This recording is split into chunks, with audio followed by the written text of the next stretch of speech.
दोस्तों भोले भंडारी, आज दिनांक 9 अगस्त 2022 है।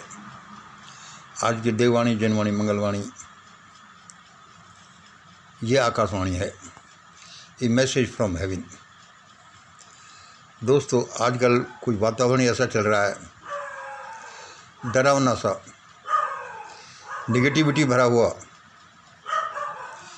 आफत सी वातावरण में घूम रही है। ये समय की तासीर है। हमें पॉजिटिव और डिवाइन वातावरण बनाना चाहिए, वही बोलना चाहिए, वही देखना चाहिए। इसलिए हम चाहते हैं कि पहले हम थोड़ा पॉजिटिविटी को ही आगे बढ़ाएं, ईश्वर को आगे बढ़ाएं। गॉड भाई, सबसे अच्छी चीज़ ईश्वर मानी जाती है। हम इस बारे में बस बात ही बात करते रहते हैं, इस बारे में हम जानते बहुत कम हैं। ईश्वर देखिए, whatever you see, feel, touch is God. जो कुछ भी आप इस दुनिया में देखते हैं, महसूस करते हैं, टच करते हैं, वह सब ईश्वर ही है।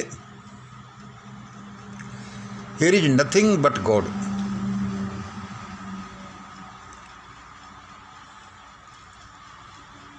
Here is nothing but God. Here is nothing but God. That is God is the source of everything. हर एक चीज़ का सोर्स परमात्मा ही है। ईश्वर को जानने की इच्छा, यानी ईश्वर को जानना, देखना, उससे बात करना, उसके साथ रहना, उसके जैसा बनना, उसके काम करना, यही दुनिया का सर्वोत्तम काम है। क्या? ईश्वर को जानने की इच्छा रखना, फिर उसको जानना, फिर उसको देखना, उससे बातें करना, उसके साथ रहना, उसके जैसा बनना, उसके दरबारी बनना, उसके काम करना, यही दुनिया के सर्वोत्तम काम है। और इसी में मानवता सबसे ज़्यादा गच्चा खाती है कि भाई आखिरकार क्या है ईश्वर के काम, ईश्वर को कैसे देखना, ईश्वर कहाँ है, कौन है, कैसा है। यही ज़्यादा गच्चा खाती है और यही हमारी बहुत सी तकलीफ़ों का कारण है। आगे सुनिए, ये काम जो आप करेंगे, लेकिन जो सचमुच में ईश्वरीय काम होने चाहिए, ये काम ही आपको health, wealth, peace, power, love and wisdom देंगे। ये काम ही आपको health, wealth, peace, power, love and wisdom देंगे। आप ताम की अवस्था में पहुंचा देंगे। आप ताम की अवस्था देते हैं, जिसके बाद कुछ भी जानना, पाना, बनना, करना कुछ बाकी नहीं रहता। फिर सुन लीजिए, ये काम ही आपको health, wealth, peace, power, love and wisdom देंगे। यही तो क्या आपको आप तो काम की अवस्था में पहुंचा देते हैं, जिसके बाद कुछ भी जानना, पाना, बनना, करना कुछ भी बाकी नहीं रहता। उसके बाद आपके काम, सुनिए, उसके बाद आपके काम,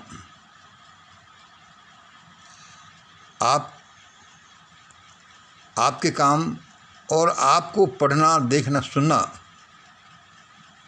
यदि आप ऐसी अवस्था में पहुंच जाते हैं तो उसके बाद आपके काम, आपको देखना, सुनना, पढ़ना, यह और यही नहीं, आपके प्रेमियों को भी देखना, आपके प्रेमियों को भी देखना, सुनना, पढ़ना, टच करना आपको आनंद की अवस्था में पहुंचा देगा। आपको आनंद की अवस्था में पहुंचाएगा, जहां कोई क्लेश नहीं, कोई बीमारी नहीं, कोई अपमान नहीं, कोई रुदन नहीं होगा। फिर सुन लीजिए, यदि आप ईश्वर को जानते जानते ऐसे आपकाम अवस्था में पहुंच जाते हैं, उसके बाद आप अपने काम, आपको देखने सुनना, आपको देखना सुनना ही नहीं, आपके प्रेमियों को भी देखना सुनना, टच करना आपको आनंद की अवस्था में पहुंचा देगा, जहाँ कोई क्लेश, बीमारी, कोई अपमान, रुदन नहीं। This is the source, this is the reason why to associate with mission great India. देखो, मैं आपको साफ साफ बोल रहा हूँ, जैसा मुझे बताया गया, जैसा मैं फील करता हूँ, यही कारण है कि इन चीज़ों को जानने के लिए ही आपको मिशन ग्रेट इंडिया से जुड़ना चाहिए। Then whatever you want, तब आप जो चाहते हैं, whatever you want to know, to get, to be, to do, will be given to you automatically. उसके बाद जो भी आप जानना चाहते हैं, प्राप्त करना चाहते हैं, बनना चाहते हैं, काम करना चाहते हैं या देना चाहते हैं, जो भी चाहते हैं, will be given to you automatically. इसमें यह मत समझ लेना कि हमको सब कुछ मिल जाएगा, क्योंकि आपको यही पता नहीं है कि आपकी अवस्था क्या है। What is your state, what is your height in divinity. इसलिए आपको इस मिशन ग्रेट इंडिया से जुड़ना चाहिए। और सुनिए, मैंने इस बारे में थोड़ा थोड़ा काम किया है। देखो, ये महासमुद्र है, इसका कोई अंत नहीं, लेकिन थोड़ा थोड़ा करने से ही आपको उसके रिजल्ट सामने आने लगते हैं। मैंने अभी क्या कहा कि इस विज्ञान के द्वारा, इस विज्ञान में आप थोड़ी पैठ रखते हैं, तो जो भी आपको जानने की ज़रूरत है, प्राप्त करने की ज़रूरत है, बनने की ज़रूरत है, वह आपको ऑटोमेटिकली दे दिया जाएगा। अब मैं थोड़े से उदाहरण आपको दूं, फिर आपके आसपास परमात्मा ऐसे ही घूमेगा जैसे आपके घर वाले, आपके मित्र। परसों की बात है, कल रात को 1:55 पर मुझे स्वप्न आया कि हमारे अलवर से नॉर्थ ईस्ट दिशा की तरफ, नॉर्थ से लगभग 30 डिग्री के एंगल में एक बहुत बड़ा जंबो जेट, बड़ा हवाई जहाज उड़ता उड़ता आग का गोला बन गया और फिर नीचे आकर धड़ाम देसी धीरे धीरे गिरने लगा। चीख पुकार मच गई। मैं 1:55 पर जागा। क्या हुआ? मैंने कहा, भाई क्यों भगवान ये भयानक दृश्य दिखा रहा है? कुछ दिन पहले मैंने आपको बताया था कि कैसे मैं अपने मकान को डर करके बेचने जा रहा था कि किसी सेफ जगह पहुंचो। परमात्मा ने कहा कि चुप रहे, यहीं रहो। असल में तो ये इतना अद्भुत संसार है, या आपके चारों तरफ भगवान है। वह हर क्षण आपको बताता है किधर जाओ, क्या खाओ, कैसे रहो, क्या बोलो, लेकिन हम हैं कि सुनते ही नहीं। जब हम उसकी चिंता नहीं करते तो वह भी हमारी चिंता नहीं करता। अब आजकल जो सबसे ज़्यादा क्या है, how to save yourself, your friend, your country, how to save in this coming NWO, WW3, CW, बीमारी, कमी, भूख, death,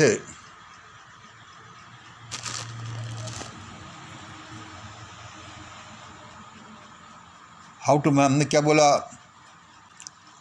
how to save yourself, your friend, your family, your nation, your society, how to save in this coming NWO, WW3, NWO के वही new world order, world war 3, civil war, बीमारी, कमी, भूख, मृत्यु, इनसे कैसे बचाएं? इसका उत्तर है ट्रू डिवाइन मिशनरी वर्क। हम पेट के लिए तो रोज़ाना करते रहते हैं, इसमें ट्रू डिवाइन मिशनरी वर्क करें। संक्षेप में आप सुने इसे, हम बताते रहते हैं कि जो भी हम काम करते हैं वो अकेला हमारे लिए नहीं, उसके 3 हिस्से होते हैं। आपके लिए तो करो ही, परिवार के लिए तो करो ही, उसमें एक हिस्सा आपके समाज और बाकी की दुनिया का है, एक हिस्सा उससे भी ऊपर की अवस्था ईश्वर का है। आप अकेले पेट के लिए नहीं कर सकते, और हमारी बहुत सी तकलीफ़ों का कारण अकेले पेट के लिए करना है।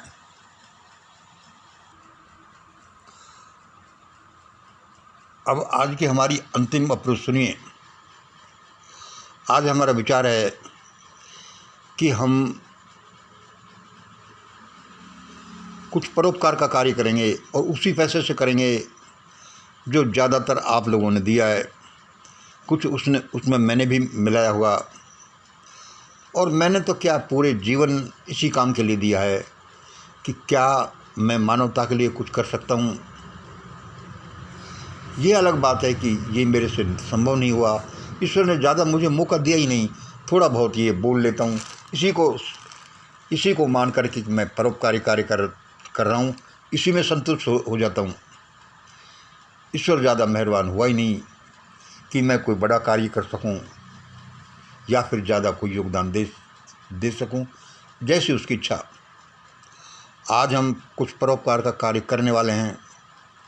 भूखे नंगे अशिक्षित बच्चों में उनके लिए कुछ हेल्प देने वाले हैं। ईश्वर करे आज ये हो जाए। उसकी रिपोर्टिंग हम फिर शाम को या कल आपको देंगे। हम एक छोटा सा जो मिशनरी वर्क चला रहे हैं, उसमें क्या देखा होगा कि भाई ये मनी षड्यंत्र सेटिंग करता है, कुछ पैसा आता है, इसके साथ साथ कुछ लोग चैरिटी भी दे देते हैं। अब भाई वो चैरिटी का पैसा तो हमें रखना नहीं, वो अलग बात है कि हमारा पूरा जीवन एक चैरिटी है, हमने पूरे जीवन को न्यौछावर कर दिया है। उसमें हमारे अब सामने एक दिक्कत है, या फिर हम आपसे एक हेल्प ले रहे हैं, हमें आपकी कंसल्टेशन चाहिए, क्योंकि हमारे ये सारे जो ग्रुप है ग्रेट इंडिया फैमिली, इसमें तरह तरह के लोग हैं। कोई वकील है, कोई डॉक्टर है, कोई आयुर्वेद का है, कोई किसी तरह का, कोई सीए होगा। ये हम आपसे एक हेल्प लेना चाह रहे हैं। जैसे कल परसों हमने एक हेल्प के लिए बोली थी कि हमारा ग्रेट इंडिया डॉक्यूमेंट डिजाइन होना है, उसको कोई कैसे कैसे करें बताएं। हमारा कॉन्स्टिट्यूशन बनना है, कॉन्स्टिट्यूशन बनाने में कोई क्या हेल्प दे सकता है। हेल्प का मतलब कोई फाइनेंशियल नहीं, अब उसको कैसे लिखना, कैसे एक बुकलेट का रूप दें। ग्रेट इंडिया डॉक्यूमेंट 1, 2, 3 पेज का हुआ है, जो हमने पिछले वीडियो में बताया। हम ये जो कर रहे हैं, मान लो जो पैसा आता है वह हमारा पर्सनल भी है, हमने पहले ही बोला। उसमें चैरिटी का पैसा है, उसमें परोपकार का पैसा है। अब उसको एनजीओ के रूप में कैसे डालें, उसकी अकाउंटिंग कैसे करें, एनजीओ का रजिस्ट्रेशन कैसे करें, फिर ये उसके प्रचार के लिए कैसे करें, उसको परोपकारी कार्य में कैसे लगाएं। इसमें हमें सीए की, एडवोकेट्स की, वर्कर्स की, गाइड्स की, सबकी ज़रूरत है। आपके अनुभवों की, आपके हेल्प की, सहयोग की, हम ये आपसे आशा करते हैं। मतलब हमें कोई पैसा वैसा नहीं चाहिए, लेकिन इस काम को कैसे आगे बढ़ाएं, क्योंकि ये काम ऐसे ही नहीं है, इसके निश्चित प्रोसीजर है। इसमें नेशनल लॉ है, इसमें एटिकेट्स हैं, इसमें मोरलिटी है, डिवाइन लॉ है, और कैसी कैसी चीज़ें हैं तब कोई काम आगे बढ़ता है। क्या आप हमें सलाह दे सकते हैं कि इसको एनजीओ की तरह कैसे कराएं, रजिस्ट्रेशन कराएं कि नहीं कराएं? भाई बड़े बड़े संगठन देखो, वो संगठन उसने आज तक रजिस्ट्रेशन नहीं कराया, उसने आज तक खर्चे का हिसाब नहीं रखा, और देखो बड़ा बड़ा काम कर रही है। वो एक अपनी अपनी क्षमता की अलग अलग बात है। इसमें आप क्या विचार रखते हैं, ये हमें आपके विचार चाहिए। आशा है आपके विचारों से हम क्या ये मिशन ग्रेट इंडिया लाभान्वित होगी, और जिसका भी जो अनुभव हुआ वो हमें बताएंगे। हमारे ग्रुप्स के सभी लोगों के नंबर हमारे पास हैं, होते हैं, नहीं है तो नए लोग भी हमें बता सकते हैं। आज जो हम हेल्प डिस्ट्रीब्यूशन का छोटा सा काम करें, वो एक एक्सपेरिमेंटल चीज़ है, 10-20 हज़ार का होगा। उसमें हमें ये चाहिए कि और हम कैसे काम कर सकते हैं अच्छे वाले। हम जो कर रहे हैं कहीं कोई डिफेक्टिव हो तो उसमें क्या सुधार किया जाए, जिससे कि हम बड़े काम करने की पोजीशन में हों। और हम तो कहते हैं कि हमारे साथ जो जुड़ा हुआ है वे लोग आगे चलकर बड़े बड़े काम करेंगे। हमारा तो कोई पता नहीं कुछ कर पाएँ या नहीं कर पाएँ, लेकिन किसी काम को करने में एक अकेले आदमी का योगदान नहीं होता। देश में जैसे स्वतंत्रता मिली या कहीं भी कुछ काम होता है तो उसमें सैकड़ों लोगों का, सैकड़ों ग्रेड्स का, सीढ़ियों का काम होता है कि उसने ये किया फिर ये संभव हुआ, उसने ये किया फिर ये संभव हुआ। आज हो जब आज जो हम हमारे हाथ में ये मोबाइल देखते हैं, ये एंड्रॉयड टेक्निक देखते हैं, ये वैसे ही नहीं आ गई। इसमें हजारों वैज्ञानिकों का काम तो है ही।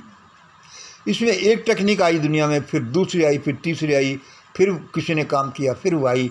उसका नेट रिजल्ट आज का ये है कि एंड्रॉयड फ़ोन ये हमारे हाथ में है। एक चमत्कार है जिसमें क्या क्या भरा हुआ है यही नहीं जानते। सभी ऐप्स को हम अप्लाई करना ही नहीं जानते, ये कैसे काम करता है यही नहीं जानते। ये अद्भुत चीज़ हमारे हाथ में है, और इस दुनिया में, इस हमारे शरीर में, इस डिवाइन में तो क्या क्या भरा होगा। फिर भी हम अपना सही रोल अदा नहीं करते, जबकि परमात्मा ने हमें कितना उच्च जीवन दिया है।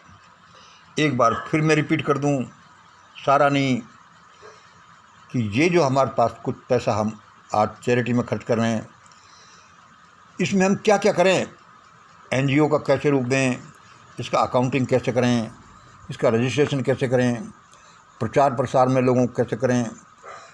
लोग अपने अपने यहाँ ऑफिस खोल सकते हैं, अपने हृदय में, माइंड में, अपने दुकान में, अपने बेडरूम में छोटा सा कैसे वो अपना बोर्ड लगा सकते हैं, एक बैनर लगा सकते हैं। इसमें सीए जैसा कोई कंसल्टेशन दे, एडवोकेट जैसा कंसल्टेशन दे, कोई वर्कर की तरह अपना आपको प्रस्तुत करे, कोई जो गाइड ही कर सकते हैं सीनियर लोग। हमें बड़ी खुशी होगी। आज इतना ही। जय हिंद, जय भारत।